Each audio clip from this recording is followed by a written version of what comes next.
All right, we got a long one for you today. Today we're going to be looking at a whole bunch of ASSCHER cuts. All right, all of them in the carat-and-a-half range up to the carat 80s. All of them G and H colors, all of them VS1s or VS2s. All right, and the first two ASSCHERs on the list is one that's right a little above a carat-and-a-half in a GVS2, alongside of one that's closer to a 160 in a GVS1. And between these two ASSCHER cuts, clear-cut winner, absolutely, in the ASSCHER on the left. Nice brightness going across, spreading from top to bottom in it. Okay, we do have a little bit of obstruction going across the belly, but not terrible. And in the world of ASSCHERs, a nice looking stone, particularly when you look at this one here, which I'm going to predict is going to have a lot of light. Well, I can see it has a lot of light leakage, a pretty washed out ASSCHER. Not definitely, I would absolutely cancel that one out. So that's a carat a GVS1 approaching a carat 60 in the high 150s. Alrighty, now we got another 5 to look at. And this first one here, now we're hitting ASSCHERs in the 160s. Okay, and this first one here, it's so funny how there's such different optical patterning within these ASSCHER cuts, right? Good brightness in this one too. Okay. This one here is a diamond a little over the carat 60s in a GVS1. All right, a pretty diamond also. All right, so good looking ASSCHER, but look at the one next to it. Look at that bad boy go! That one there, another one in the mid 160s. That's a GVS2. This one here, beautiful distribution of brightness throughout the entire diamond, beautiful step patterning. This is a great example why people use good old gold to hand-pick diamonds for them, because we're gonna find the best available options on paper. All of these ASSCHERs, by the way, on paper, you would never know the difference. They all get great grades by GIA. So all of them are GIA XXs or no lower than very goods. Possibly a good thrown in the lot. But we're going to look for the best stats on paper, call them in, and do this live analysis for you. All right, which in my opinion is a priceless service, the best service offered on the internet for diamonds. This ASSCHER is tops right here, and that's the GVS2. So this one here, #1 pick, and most likely is going to come in lower in price than the VS1s alongside of it. Look at this absolute disaster of an ASSCHER cut. All right, this one here we're hitting in the 170s. This is in the low 170s and an HVS1. All right, and look at all that darkness under the table extending out to the sides. This ASSCHER cut is like the complete antithesis of this ASSCHER cut. All right, this is an absolute beauty. Now, okay, now we're going to now we have our last two ASSCHERs in the lineup, and we're hitting in the 180 zone. All right, and this first one here is an 8. Actually, both of these ASSCHERs are in the mid 180s, low to mid 180s, and both of them are HVS2s. Let me just straighten that out there for you. Okay, and all right, the first one, it's okay. Let's straighten this guy out. All right, this is okay too. All right, so this one, you got good brightness coming down the crown angles. It gets a little dead in the center though. So I would anticipate a certain degree of leakage in that one, right under the belly. See, I got all the light hitting on the facets on that. So that really is, that is a pretty ASSCHER. But you could still see that kind of darkness in the center there. All right, so that's definitely an above average Asher. This one's not a bad looking Asher either. Okay, but you can also see the leakage occurring under the table. There's some dead areas. By far, in this lineup of 7 diamonds, is that one. Okay, that just stands out. And what we're going to do now is we're going to take a look at all of these in spotlighting as well. I'm anticipating this one is going to be the butt kicker in this lineup as well. Although this one should do good too. Remember, some of these other Ashers doing pretty darn good on the optics as well. Above average Ashers and then complete disasters like that. So into spotlighting we go. All right, and right now we're starting back off again. The carat and a half GVS2 on the left, and on the right is that one approaching a carat 60. It's in the high 150s.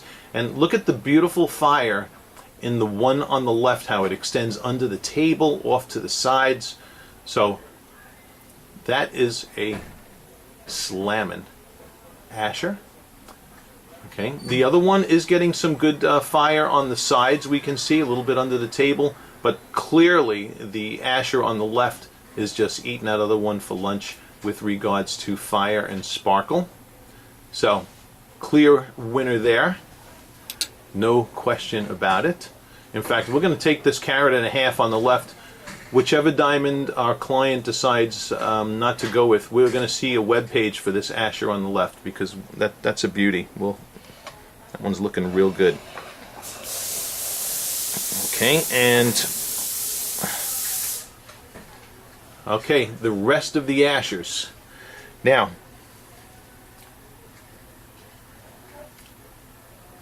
as I thought, that Asher on the left, beautiful fire. That's that first carat 60 something GVS1.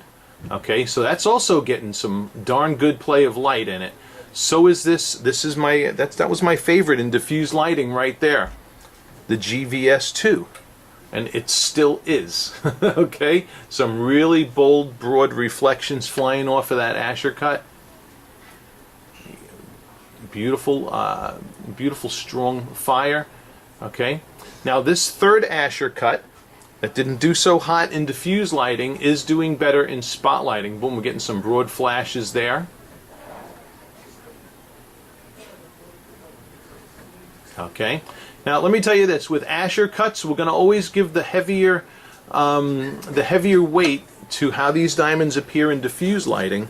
Because remember, that is where we're going to see the step patterning and the brightness. We're going to be observing brightness most in Ashers. We'll be observing them mostly in diffuse lighting.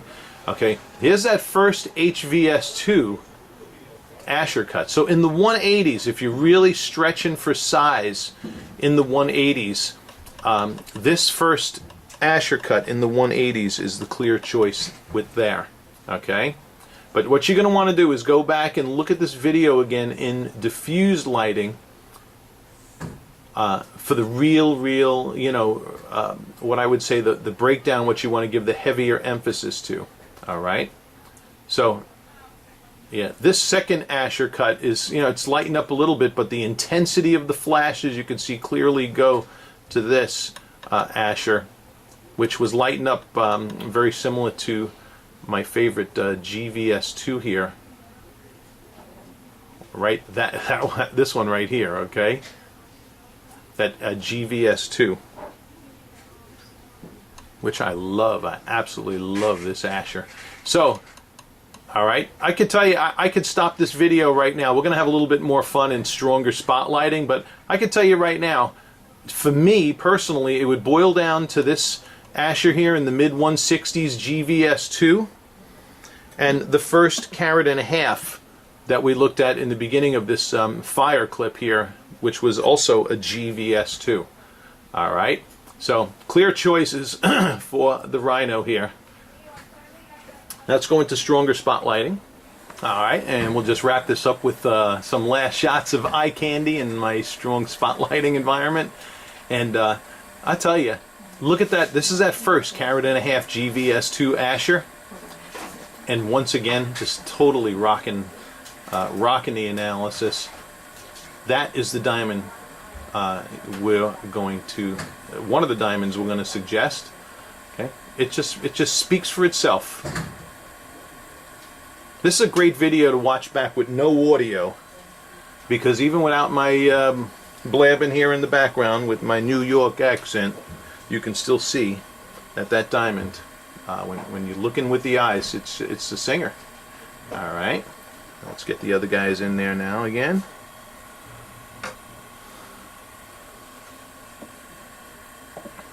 Okay.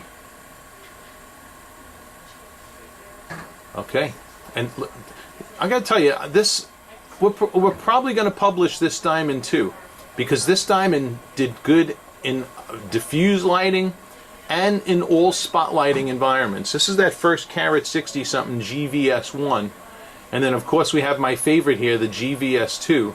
Also, look, you see how light is just going around the entire diamond from under the table off to the sides. All right, that's that one beautiful step patterning in it. Everything just outstanding. Okay, so really we have 3 ASSCHERS in this video that I would really stand behind, although I really like the step patterning best in that first carat and a half, and also this one in the mid 160s here, this GVS2. All right, this one here, okay, we're getting some decent fire in this one too. Okay, and here is that first carat 80 HVS2, carat 80 something. We may publish this one as well, we'll see.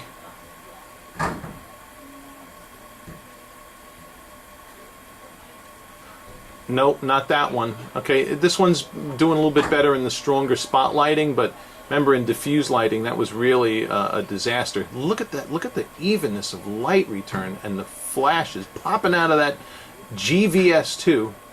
Clear, spectacular ASSCHER cut. All right, so that really that wraps this video up. We've located the honeys. All right. If you remember in the diffuse lighting, this is that first carat 80 something HVS2. It had a little bit of a dead area in the center, but this diamond really is lighting up nice in spotlighting also. So I wouldn't toss that one out with the bath water either.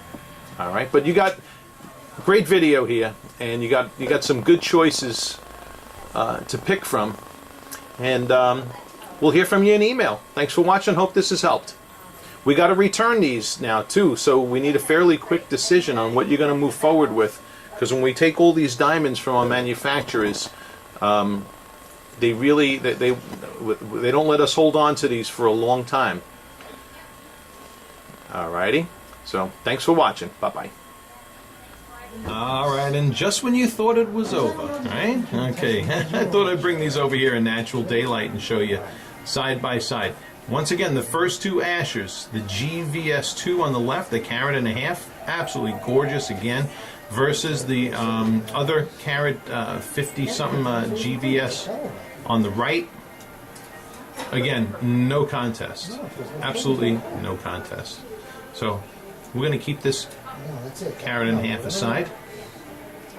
Let's put I'm going to remove this one out of the lot here, the second one, and we're going to look at the next one, which is that first one in the carat 60s GVS1. Alrighty, now boom, here's the difference between these two. Okay, now I have a personal preference towards the step patterning in the one on the left, but the one on the right is still a bright, you can see it's still a bright ASSCHER cut. It showed up bright in diffused lighting and spotlighting. Also pretty nice step patterning also, but a different look to it. All right. Yeah, and these are all G colors in the lineup, except for the H's at the end.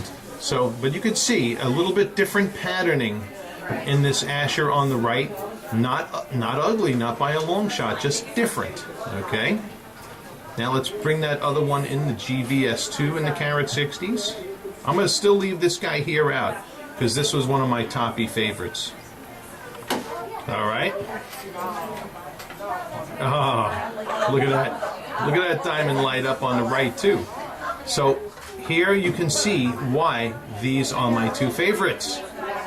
Okay, and that's why really I said earlier we could be done with this examination just in our diffused and spotlighting, because I knew from looking before that these were the two top choices.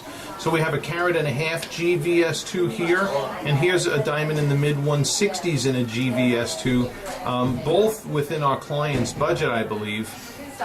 So I don't know, between these two diamonds, I might suggest the bigger one, just for the sake of getting the bigger one. All right, but two absolutely stunning Asscher cuts. Very proud to represent both of them. Both of them beautiful step patterning. Both of them beautiful optics. Great color clarity combinations. Come in at awesome price points. Yeah, oh yeah. So either one of these two, strong backing. Since they're so similar, I'm gonna, I'm still gonna, maybe I'll leave out the GVS2 now. This, they're both GVS2s. This one in the 160s, in the mid 160s, and I'll look at this next to the other ones. All right, and here is, yeah, see, look at that. This is that diamond in the carat 70s. I believe was the HVS, and the same darkness that we saw in diffuse lighting, we're seeing now here also in natural daylighting. So, no good. All right, we counseled against that one in the videos, and I'm still holding to my word. Okay. Wow, this is absolutely spectacular. Whether you go with the carat and a half or this one, I'm telling you, you won't be disappointed. You won't be disappointed. This, you would be disappointed. All right, let's move along. I want to see how this looks next to that 180. Okay. All right. Now, let me tell you this. This 180, this is that. This is now my favorite here in the mid 160s, alongside of this 180, and this isn't a bad looking diamond either. All right, like I said, you could see a little bit of leakage occurring maybe under the table, but it's not. That's really a nice looking stone too. All right, so this one in the 180s. I'm liking this too. All right, very bright, going down the crown angles. All right, I wish the center was lighting up a little bit more. I'm going to be honest. I guess it depends on how you angle it. But most people, when they're looking at Asscher cuts, aren't even looking at them so as critically as I am in this video. So this is a good consideration, this Asscher, okay? It's certainly a good consideration. Once again, though, this one here, just boom, bam. Lighten up, beautiful, all over. I don't know what's going on there, but it's got it. It's rocking it. But both of these Asschers, I wouldn't. I am liking this carat 80 something HVS2. All right, absolutely. It's certainly a winner in the lot. One of the winners in the lot, I would say. Okay, let's go to the final one now. Okay. Yeah, and that's that last carat 80. It's okay. It's okay. There are ones in this lineup that are definitely better. This isn't, a complete train wreck, though. It does better in natural daylighting than it did in the other lighting environments that we were looking at it in. But with so many other clear winners in this lineup, that's looking good there. I know it, but man, this one just got it going on all over the place. So the carat and a half, the first one, this one here in the mid 160s, the both GVS2s, that 180, that one in the low 180s HVS2. Those would be my clear choices in this lineup. All right. And that first 160 GVS1 we were looking at too. But otherwise, you got my picks. Alrighty, and that concludes this video. Thank you for watching. Ashers are always interesting to shoot because you're always guaranteed a variety of appearances. There are always going to be ones that are better than others, and we've got them for you. Alright, thank you for watching.